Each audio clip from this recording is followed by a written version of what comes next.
Currently, a lot of us is basically self-absorbed, or we feel like we can do it on our own. We have this illusion of not wanting someone, and that is something social media has been pushing to our faces. Social media has given us the idea that you could have the life without actually needing people, which is basically wrong, because man is inherently a social being, introverted, extroverted or not. I am introverted, and I know there are times where I really appreciate the presence of my friends.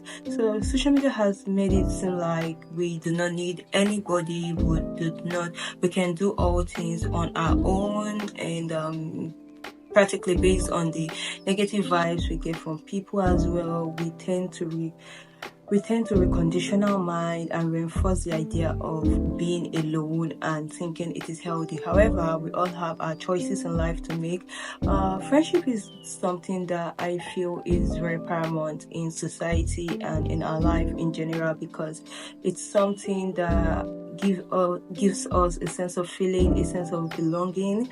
Yeah, because regardless of how self-esteemed or how we need people, or you need people in our life, friendship hasn't been something that has actually been very practical for me or very easy to navigate, because basically I've come to understand that we have nice people that are terrible friends, and we have terrible people that are nice friends. And for me, basically, whenever someone is nice to me, I tend to categorize them as friends, which has been quite unhealthy, because basically being a friend with someone entails that the person is accountable, and it means that the person has to give, or like, friendship comes with a lot of things: mutual respect, accountability, understanding and stuff. So when you tend to give people the privilege of friendship where they are not friends, it tends to be counterbalancing, because what you expect for them is not what they are willing to give, because now you are taking them as friends and they are just taking you as a person, because the way you treat your friend is not the way you treat a total stranger. But the thing with nice people is that they will treat you as nice as possible, that you tend to think you're special, or you tend to think that, oh, I've actually made a friend with this person. But in the long run, you tend to realize that, okay, their behaviors are not correlating to what an actual friendship looks like. Yeah, because I have had friends in the past who has been very supportive, and I have had nasty people I thought were friends who weren't friends. So yeah, so the spectrum of friendship is quite shaky, because regardless of how you tend to categorize them and compartmentalize them, basically people are going to hurt your feelings, and you start questioning the whole foundation of the friendship and stuff like that. Yeah, basically we have four major type of friendship. We have our acquaintances, we have our close friends, we have our lifelong buddies, and we have our casual friends. Acquaintances are people like that we just met in, say, a party, or acquaintances are mutual friends, like friend of a friend. Say Matthew is my friend, then I met James. James is an acquaintance, and he is a mutual friend to me because he is friend of Matthew. So yeah, acquaintances are particular people we just met in a party, in a club, and they're mostly friends of our friends, not like our actual friends, so they are mutual friends. Acquaintances are basically people that we share social media handles with. We tend to be very polite to, very kind to when necessary.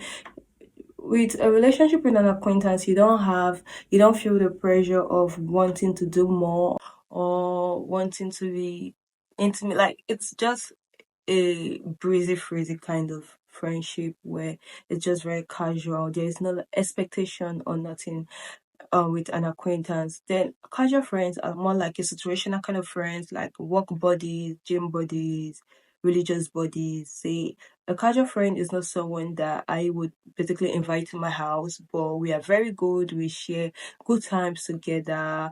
But it's practically in it's an environment. The bond holding the friendship is environmental and situational because I basically met you at work and we're very good. And because of the work environment, we tend to connect, we tend to relate, we tend to go out on Saturdays, we tend to go out on weekends.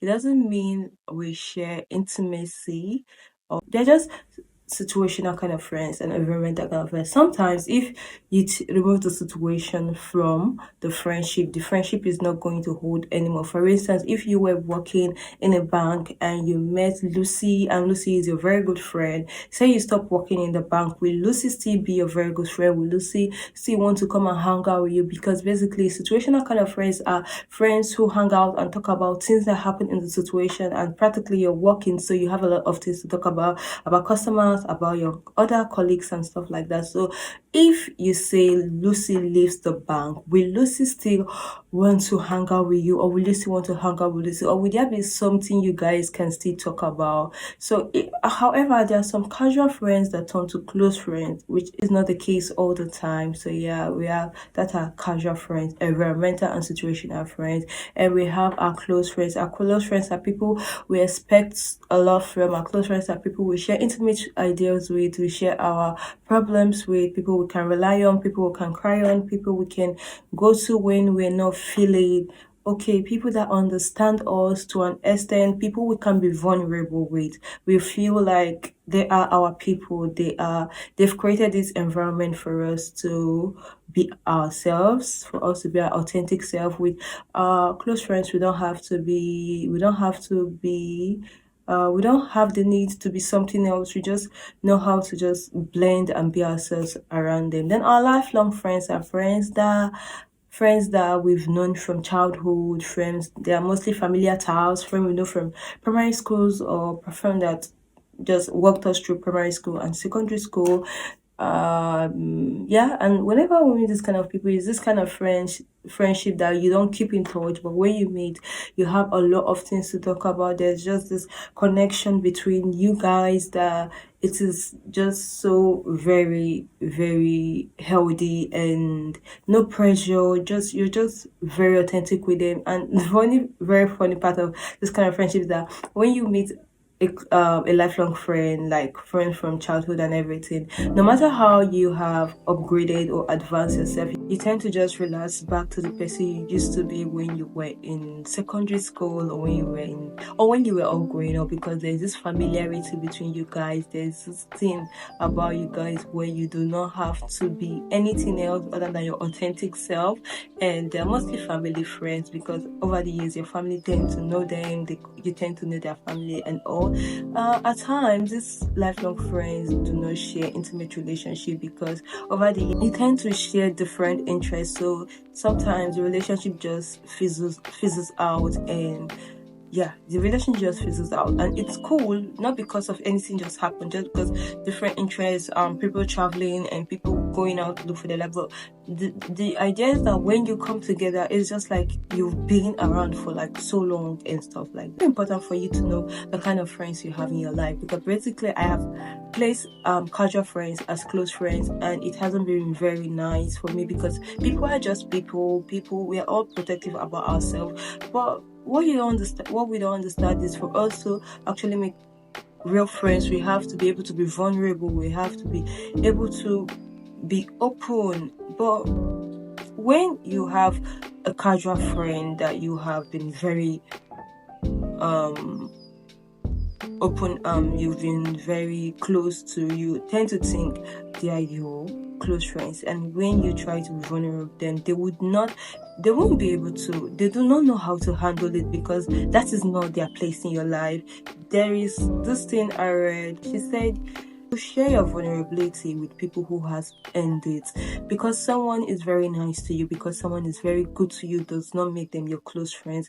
You have to know how to categorize people in your life. It is very okay for you to be very free with people. It's very okay for you to have 1,000 people around you, but know their place in your life. Because if I'm an acquaintance to someone, and you come to me and you just offload and you just offload, and basically just I wouldn't be able to like know how to handle it because I don't know you, I don't know your triggers, I don't know how to like respond to you. I haven't like experienced in situations, so I might give the wrong signal, or I might just not know how to handle it.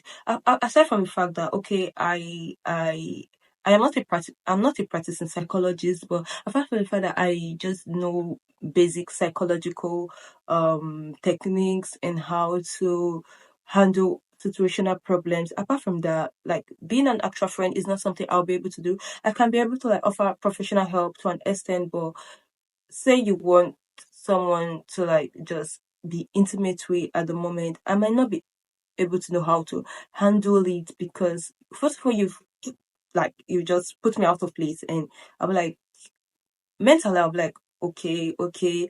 Basically, sometimes when I even tend to hear people's problem, like, oh, my mind just goes, why are you telling me? But this is not like something for me to, it's not like me being rude or something. It's because I don't think I have ended in their life, or I don't think we are in that place where we share such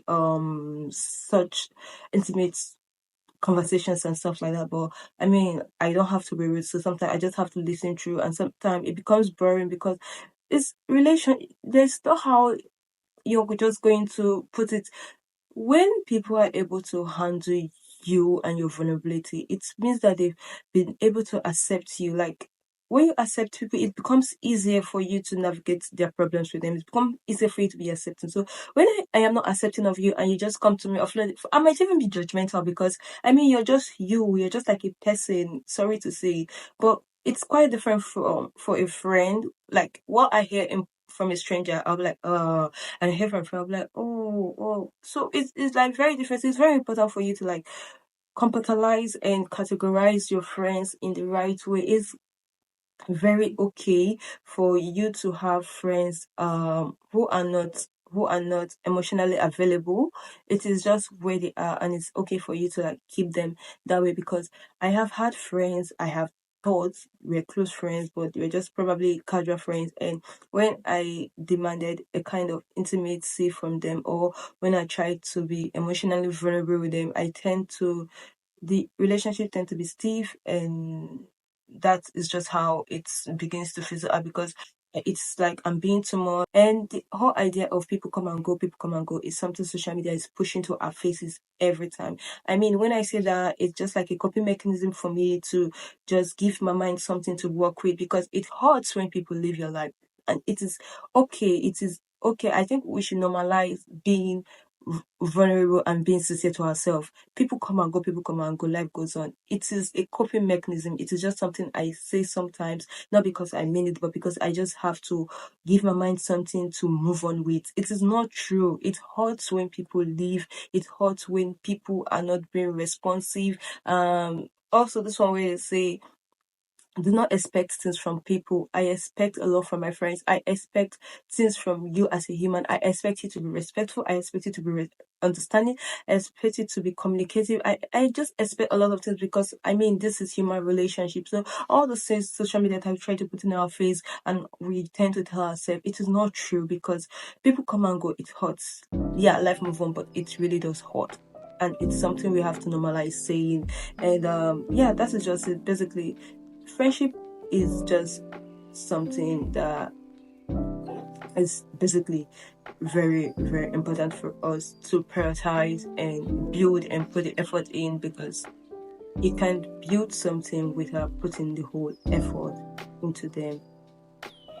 Because when I make friends and I meet people and they tend to disappoint me, it is heartbreaking because this is people I've let into my life at some point and I've given them a certain kind of access towards me or to me, and they then go and act the way they act. It isn't very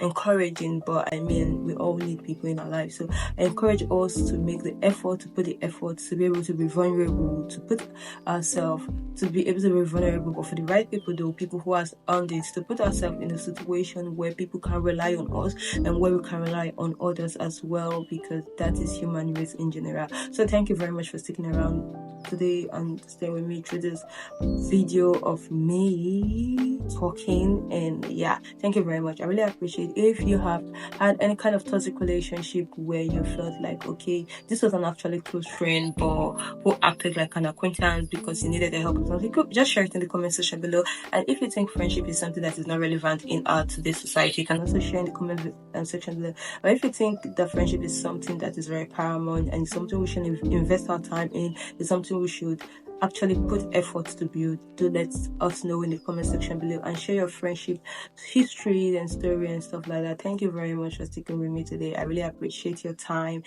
I'll see you around in some other video. Bye.